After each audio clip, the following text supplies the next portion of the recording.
Welcome, everybody. Today, we're going to do our second informational meeting of a calendar year per statutory law. And we don't need quorum today, but let's do roll call. Kaylin, can you help with this? Warner. Here. Tenza. Here. Theobald. Here. Brown. Here. Hamner. Solomon. Here. Pesha. Here. Swiger. Here. Johnson. And Schichtel. Here. Okay, section 2 is public comments. This is a session with no open dialogue, and you can address the board with your comments, and each person has 3 minutes. Ask that you please state your name and where you reside, and also sign in.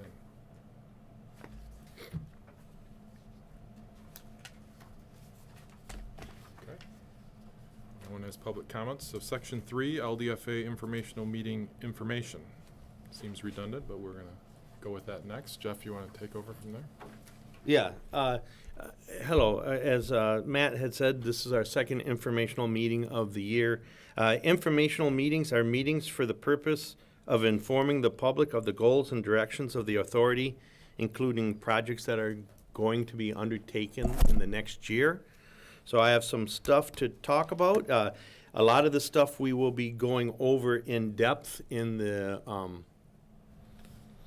10:30 meeting. So I'm not going to provide a lot of explanation for some of these because we'll be going over them at our regular meeting, and there might be action required. But one of the things we are looking at doing in the next year is rerouting the S1 and S2 wells.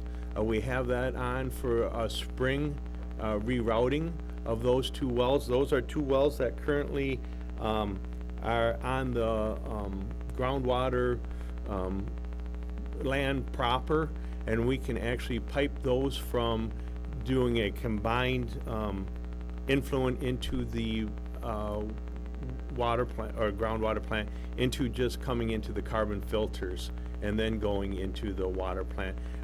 The S2 has PFAS in it that we have been directed that we want to get that maybe going through the carbon filters and see if we can help the plant. It's one of our filters that have one of our wells that have some PFAS in it. So that's one of the projects we're going to be doing in the spring currently.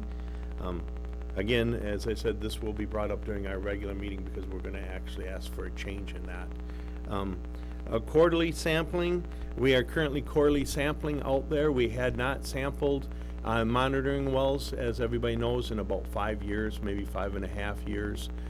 We are currently sampling those. We do have results that we will be sharing at our next meeting. At that point, we'll be sharing what we currently have, the results are in, but we will be doing quarterly sampling every quarter. We will be working with the EPA to tweak that sampling plan. Currently, we have an interim sampling plan that allows us to sample basically our old historic areas. After we get all the results from the old historic areas in, we will be contacting the EPA, working with the EPA and determining what makes sense. Does it still make sense to do this old plan, or should we concentrate more where the plume is? Because there is, as we will be report later on, there's a lot of data that's coming in that's giving us a lot of good information of where the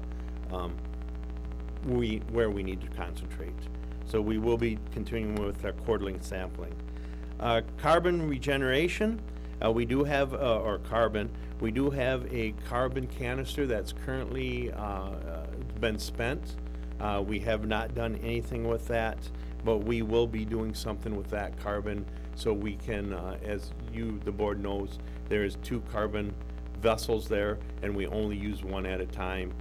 We're on a new clean vessel, not much age on it, and we still have the carbon from the old canister that's still there, and we have to figure out if we're gonna replace it, regen it, what we're going to do about that. We have some information that will be in our regular meeting, but that will be something that we'll be doing in the next year also.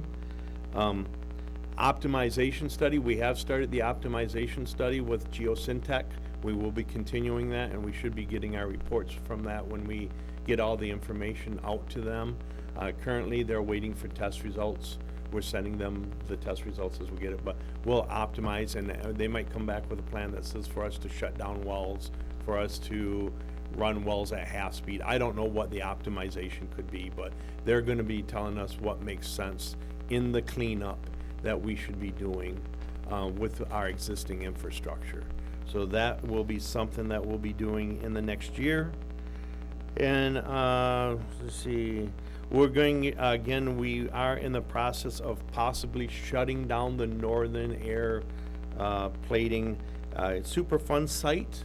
Again, as I've said before, if we shut that down, if EPA allows us to shut that down, and this is why we're getting this, one of the reasons we're getting the quarterly data, if we do shut that down, that really doesn't do anything except reduces our testing of chromium that we're testing. The well would still run, the treatment would still be the same for that well because it goes through the carbon. We would still continue it through the carbon. Everything would remain the same on that well, except we would not be required to do the chromium cleanup. And they'd say, stop looking for chromium, you're good on that. So that's another thing we're going to hopefully accomplish in the next year. Jeff, just to clarify, I mean, we still would retain our status as a Superfund site even though we stopped treating chrome. For the Kaiser site. Yeah. They would actually close down because it's a Kaiser Northern Air Superfund site, I think it's called in the EPA. So they would just say the Northern Air is cleaned up, but the Kaiser one is not yet. So we'd still be a Superfund site. Lose one of the hyphens.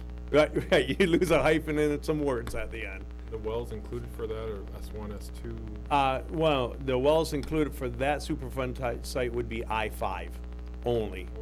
Only. And again, that well does produce some VOCs, so we would continue to run that well because it is cleaning up the VOCs. Again, that's why I say it's really only a paper closure and then some testing that we do for chromium that would they'd say you don't need to test for chromium anymore. You're done.